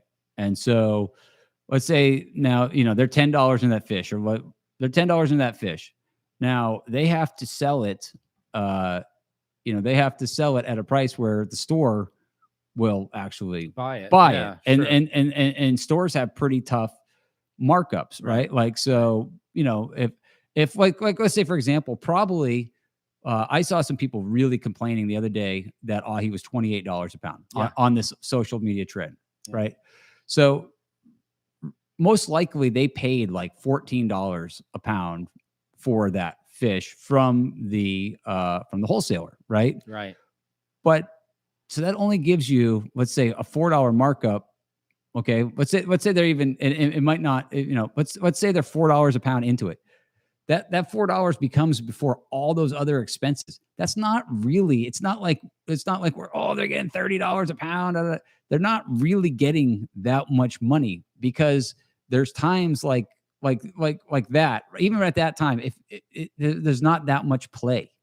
You know what I mean? Like Gotcha. $4 once you start taking all the expenses, there's really not that much there. The other thing that happens where wholesalers lose money is like a Costco account. Okay. So Costco is a lucrative account when the price of fish is bad. Okay. Absolutely. So they clean up, but Costco locks you in on a price of fish, like in different, like I forget what it is, 3 months, 6 months, whatever the increments are, you get locked in. I don't know if two companies, maybe two, but at least one company that went out of business because of the Costco account, because you're forced to honor it. Right. Well, which is fine. Like you have a locked in price. Okay. So that's the deal. You got a locked in price and you have to deliver X amount.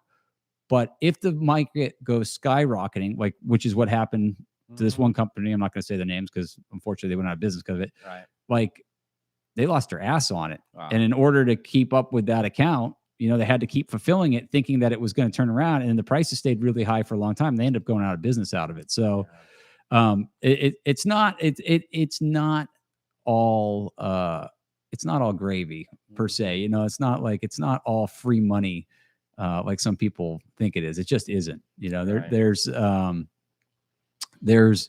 lot of overhead there. So, well, on both the wholesaler and the retailer, you know, they got to pay the guy to sit there and, you know, shovel the fish over to the customer, and they've got to keep it cold and all of that too. So I get that.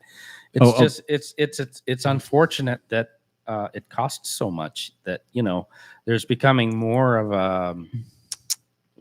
a gap between people that can afford fresh fish than cannot, and it's sad.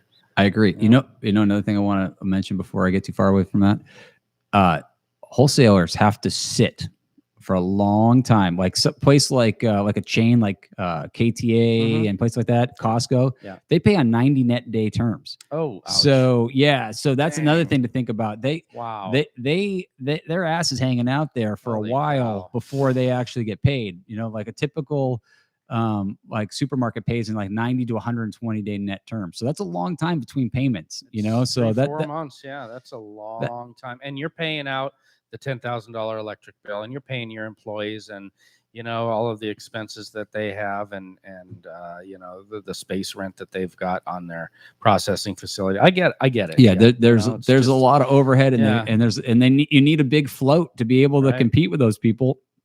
You have to have a pretty deep set of pockets to even be able to hang with them, you know. So yeah, it's tough, you know. I get it, but you know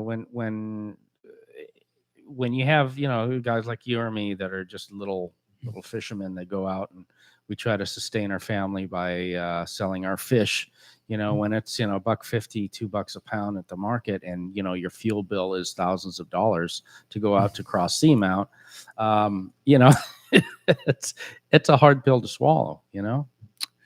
Well, that is part of the business, though, isn't it? Absolutely. Absolutely. Yeah, it's a gamble. It's a gamble, always is.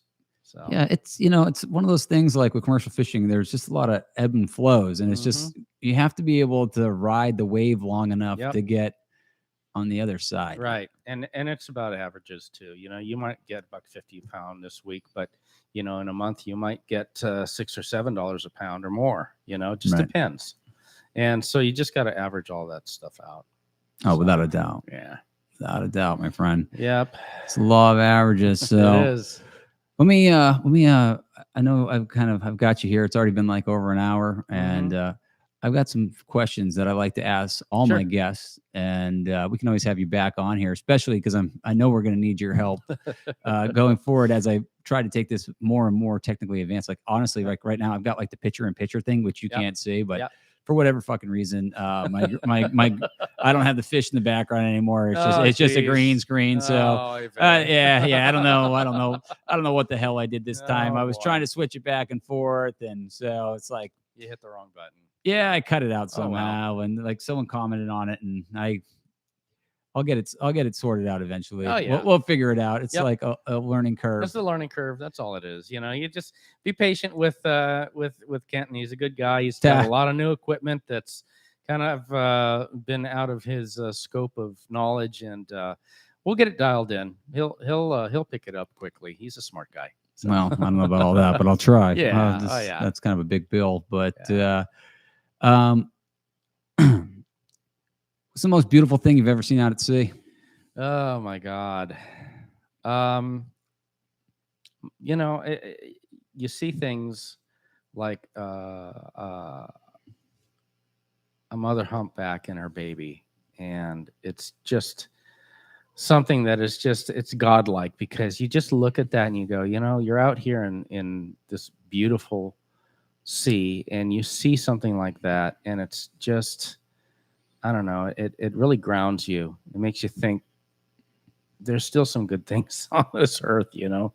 And yeah, I mean, you know, when they're just hanging out around your boat, and you get to watch them in their habitat, in their world, and it really touches a guy, you know. Would you see more humpbacks here or back in California? Here, actually. Yeah. California, I've seen the gray whales. Oh, cool. Gray whales are awesome too. When they migrate up and down the California coast, go down to Mexico to reproduce, and I've seen lots of gray whales. Beautiful animals. What's cooler, humpback or gray whale? Well, you know, they both have their own beauty, but as far as I'm concerned, I like the mom and baby was pretty awesome. You know, that is awesome. That's a neat thing. You know, I've seen sunfish the size of a Volkswagen off of the coast of California. Yeah, those things are awesome. Enormous. You just look at them, and they're just kind of like, they come up to the surface and they just kind of flap their fins a little bit, you know, just enough to to kind of look at you, and then they go back down. But I mean, geez, this thing must have been, wow, I don't know, maybe 6 foot, 7 foot in diameter. It was pretty huge. Awesome. Yeah, Very pretty cool. neat. I like those too. Yeah, We have them pretty out neat. here once in a while. Have you seen one out here yet? I haven't seen one. No. No. We see them once in a while, not too often, but they're around. Yeah. Yeah. Yeah, they're pretty cool. So, but yeah, I mean, you never know what you're going to see out there. It's like, I was looking at your Facebook post a few weeks ago about the birds. Oh yeah. The birds they're awesome too. They really are. They're part of the whole ecosystem. They're part of the whole experience of just loving the ocean and the life that it has and that it supports. That's why it's so important that we take care of it. I agree.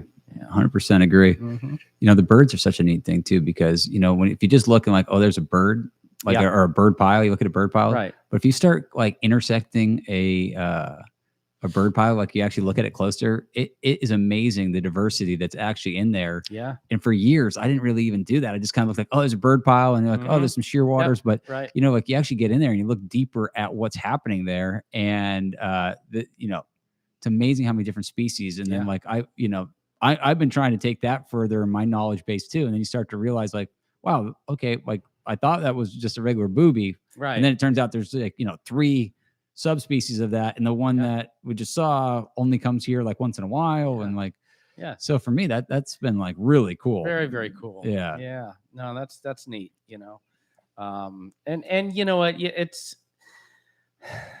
it's unique because you could sit there and you could stare at, like you're saying, you could stare at these birds all the time, and then one day you just kind of look a little bit closer and you'd see how they interact and how the different species, they work with each other sometimes. And it's just it's neat how they've learned to cohabitate, with each other in a lot of cases. And, why can't humans do that? We seem to hate each other, fighting all the time, Yeah, that's a great question. Yeah. Favorite fish story? Oh, favorite fish story. Okay. Or the one you like to tell the most? Well, I would say probably the most, the one that I remember the most, okay, is I was trolling in the Catalina Channel with a couple of other guys in my boat. I was probably somewhere around 19 years old. I'd often take my boat out and go out to Catalina and take some guys with me. I can remember we were trolling and we saw a billfish, and we got all excited. Oh, and so we throw our jigs on and started trolling around. And then one of the guys says, "Oh my God, look at that!" So I look over, and I kid you not, we were in a 23-foot boat, and we saw a shark that was easily 18 feet and came up to the surface, and it was like it looked at us. Great white. Yeah, it was a great white. Cool. It was a great white. And we just kind of said, "Oh fuck!" So we just fired it and got the hell out of there. But that was one of those things that was really interesting. As far as fish story, I don't have anything magnificent to say about fish story other than surely in all those years of charter fishing, there has to be some really. There's got to be a feel good or like a amazing story.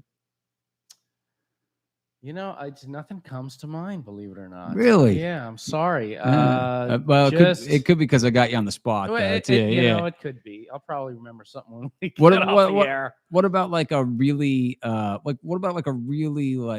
great like feel good story? About catching a fish. Somebody that. It's always the kid's first fish. Yeah. That's always what it is. You get somebody out there, dad and kid, and he's all big-eyed, and he catches his first fish, and you just see him so excited, and just reminds you of how you were when you first caught your first fish. Those are the experiences that I really enjoyed the most. Is having those things happen. It's like you've instilled something in this kid for the rest of his life, and he's going to want to go fishing since, from that point on.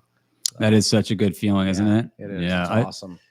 I always like that myself. Taking kids fishing and ladies, like especially I love taking ladies, because a lot of times, a lot of times they'll come in with kind of preconceived idea that like, oh, I don't fish or whatever, and then you get them into it and they end up really enjoying it, and then they're really proud of what they, you catch them a nice fish and they're really proud of what they've done, and it's like a really good feeling, Well, and women are great fisher people, I should say. 100%. Because they're coachable.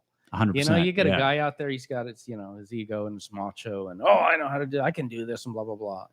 But you can actually coach a woman. Okay, well, just pull that rod up once the wave goes down. Pull the rod up, allow the boat to take most of the weight, and reel up as soon as the boat goes down on the wave, and things like that. You can actually tell them, and they'll listen to you, and it's great, because then they turn out to be really good fisher people. I 100% agree. Right? Oh, dude, 100%. Because so often, like, I find that a lot of guys kind of come out with this preconceived idea of like how they're going to catch them, and I'm going to do this or that, and they're going to muscle it out or this, and like a lot of times those guys get burnt out, or they just grind the shit out of your gear. They're just fucking just destroying, just cranking on your drag, just like. Just beating the shit out of it. Whereas like a woman, a lot of times, and not to say that there aren't some terrible woman charters, because there are too, right? Like, I mean, there's some fucking generalization. Let's not kid anybody. Right. We all have had we've all had the Karens on the boat too, or whatever, where you just the trip is like over before it already started. Like, is that all we're gonna catch? And we haven't even left the fucking dock yet, like. So what generalizing, talking about like, the vast majority, a lot of them, like you said, you can teach them, or they'll take your recommendations, and like, man, I've never had like a woman ever quit on like a really good fish. Yeah, I can't say that about men. I've had some fucking people that have like all the money in the world and stuff, but not the pride. Right.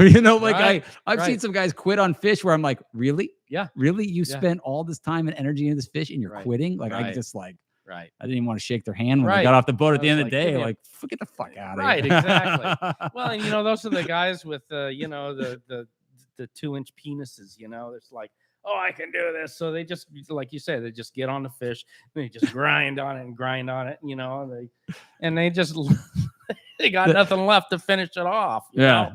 Totally, dude. Ridiculous. I've seen that, dude. You're so right. I've seen that over and over again. Where you're just like, I know.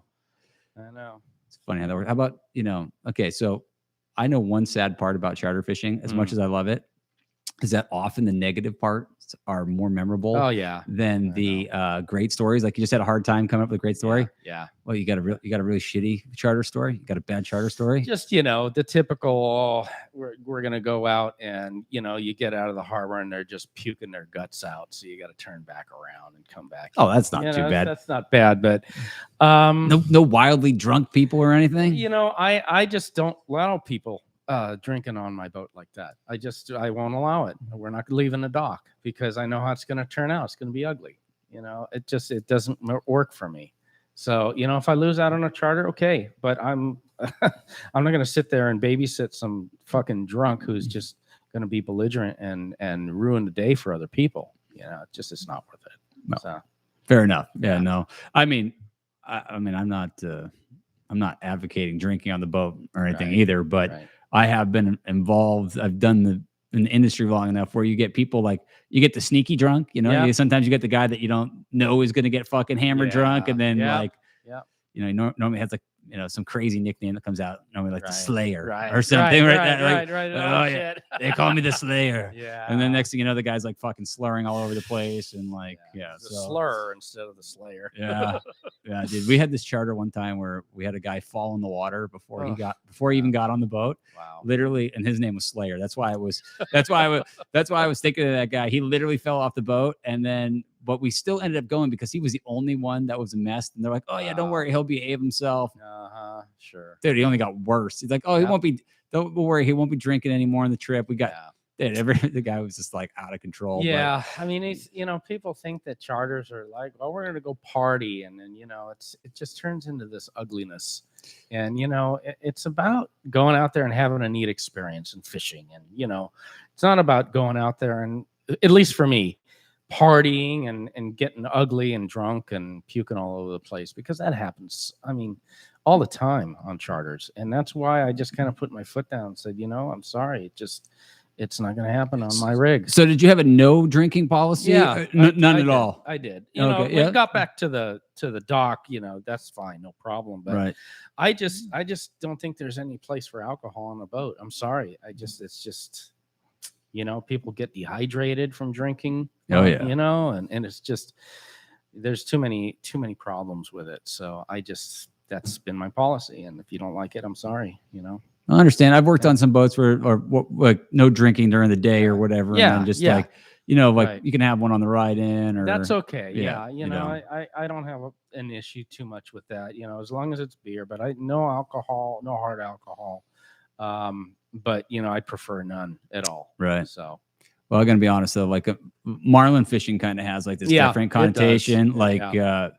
I've been around some pretty like serious programs. Yeah. But Oh yeah. but pretty Yeah. serious about partying Yeah. too. Like Of so, course. like Of course. I've definitely been around some pretty hardcore operations where the fishing is serious, Yeah. but the partying is also very serious. very Yeah, serious. So, Exactly. So, well, wow. well, that kind of goes to terror. Let me ask you something then. Yeah. And again, I keep dragging this out here, but it doesn't sound like you do much drinking then. So this might be hard. Okay. All right. So Did my dad was a drunk. Okay. He was a drinker. So I didn't want to be one of those guys. And so I've drank, I like my beer, but just moderation. I just don't, I don't touch the hard liquor because I get violently ill because of it. Oh, It's well, just weird. I my body can't handle it. So I just stick to beer and wine, and that might be a blessing. yeah, maybe it is. But I don't know. I frown on it again because I grew up with an alcoholic dad, and it wasn't great. It wasn't great. So Well, I can understand that. So I could see why you wouldn't do it. Yeah. Well, the next couple questions I have may be hard because you just might not be a thing. But do you have a favorite bar in the world? there is a cool bar. Probably the most fun I'd been on was on Whidbey Island, and Which is where?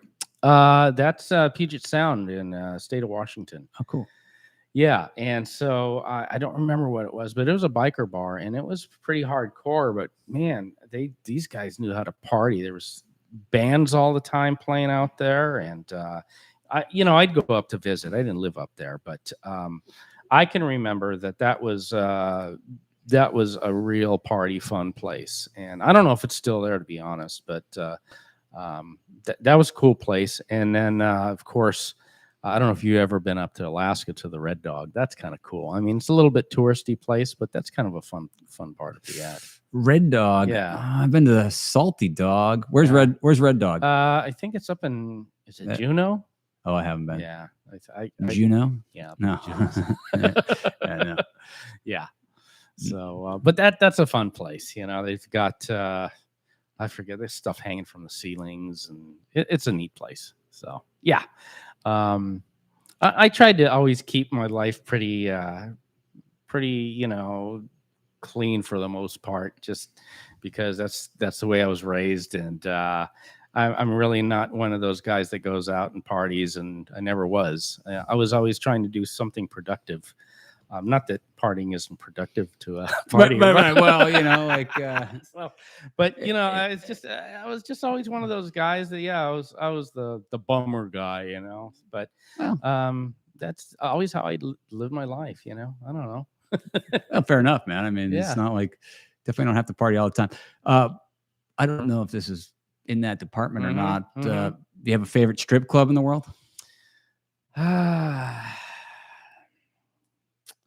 I can't really say because I've only been to one.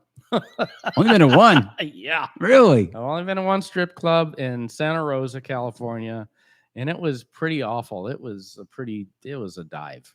And Really? I was probably 20, I don't know, 23, I think it was. I was working for this company, and we were copier techs. And so the What the guy hell's that? photocopiers, the machines that, yeah. So I was kind of a trainee, and the guy that was training me, he was a senior tech, and he liked his wine and women and song, and he would take us over for lunch breaks, which lasted sometimes 2-3 hours, and we'd hang out at the titty bar. What, do you remember what the name of the bar was? No, I don't remember No. what it was. Just a total shithole, though. It was a complete shithole. It was Oh. awful. Oh, sometimes those are good too, though. Like sometimes the Yeah. train wrecks are the best. Yeah, well, it's what it just I don't know. You were on the clock when this was happening. Yeah. Well, Yeah. the boss wants you to go. You got to go, right? Exactly. What am mean, I gonna do? it- I'm riding with him, so he said, "Oh, let's go to the bar." Okay, all right, fine, whatever. He probably was he a Yeah. lot. Was he a lot older than you? He was considerably older than myself. So he loved it. It's funny too because now I see the guy.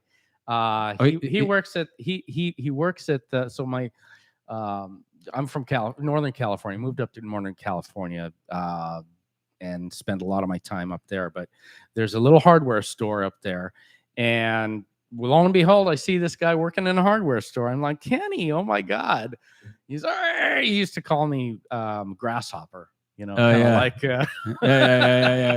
Karate Kid kind of thing. So I'm like, wow, okay. So you've really gotten up in the world. You're working at a hardware store at 70 years old. Whatever. Well, that's Yeah. probably what happens when you take all your lunch breaks at a strip club. Yeah, probably Yeah. catches up with you at some point. At some point, that probably catches up with you. That's it. So Oh my gosh, yeah. So yeah, I was a pretty boring guy, I guess. I didn't go out and party. I tried to focus more of my energy into, I don't know, being productive, I guess, learning things. Gosh, I spent a lot of time with music, and I've been a musician since I was 4 years old, and just takes a lot of effort, just like learning things, and it's a constant learning process in music. So that's basically where I spent a lot of my weekends, just learning chords and notes and songs, and so that's pretty much it. Yeah, it's great, man. It's a good skill set to have. Yeah. Redheads, all crazy or just 90% of them? I need to be careful. Is your wife a redhead? Well, Is your wife a redhead? no, what? she's not a redhead. Well, come on. Well, okay, she likes her hair a little bit on the red side, a little reddish, but nah, she, I would say, I think for the most part they're all crazy. Yeah, I'm not gonna lie. That's been for 20 something podcasts now. That's been the consistent answer. The consensus, yeah. Well, I mean, she's a brunette, but she likes to be a redhead. Well, she kind of. Well, that might be had a little bit of a tint. Yeah, that might even be crazier than a real redhead. I never really thought about that before. Like, no comment. I'm gonna get myself in trouble. Yeah. Well, maybe we should stop when we're ahead. Yeah. So how do people get a hold of you if they're interested in getting a hold of you? If someone's listening to this, or you got a website, you might be interested in hearing some of your music. How does someone find you? What's the best way to find you? Gosh. Well, you can look up Mauna Leo Hawaiian Music on YouTube. That's one way. My company still exists, northbaymedia.net. Gosh, I don't know. I don't know. I had malamachartershilo.com, but I'm revamping the website, so it's down right now. So gofishhilo.com. Do you still have that one? GoFishHilo.com? Yeah. Okay. Yeah. So right on. Yeah. Right on. Well, Jerry, I want to thank you again. Oh. Not for just being on the show, but for helping me with this podcast. And my pleasure. I'm hoping that pleasure. It was with fun. your skill set that I can continue to use it. And You will. And You will. hopefully we can get this better and better, and we'll get to the point where I can actually have like a green screen that's not green. Not green. Not green. And Something happened. I don't know. So, but the show must go on. Right. But again, I really want to thank you. Yeah. And my pleasure. Like I told you before, it's a team process. It's just as long as I get skills that can help somebody, I'm going to do it. And I just want to see you successful. And I guarantee you're going to look back in 2 or 3 months and go, man, I've come a long way. And you're going to have this thing down. I sure hope you're so. going to have this thing down. I sure hope so, man. I'm not going to lie. Like I really hope that's the case in 2 or 3 months. I hope I do. You will. Why don't you take us out with just your favorite words of inspiration or your favorite quote of fishing, or both? Either your favorite quote about fishing or your best quote about motivation you live by. Take us home, Jerry. Wow. It's gonna be a letdown, but give a man a fish, he'll eat for a day. Teach a man a fish, he'll feed himself for a lifetime. That's not a letdown at all. It kind of covers both bases. Right. Well, Jerry, thank you again so much. I appreciate it. It was fun. And good fun. Thank you again for everyone listening. Appreciate it. Have a beautiful day. Aloha.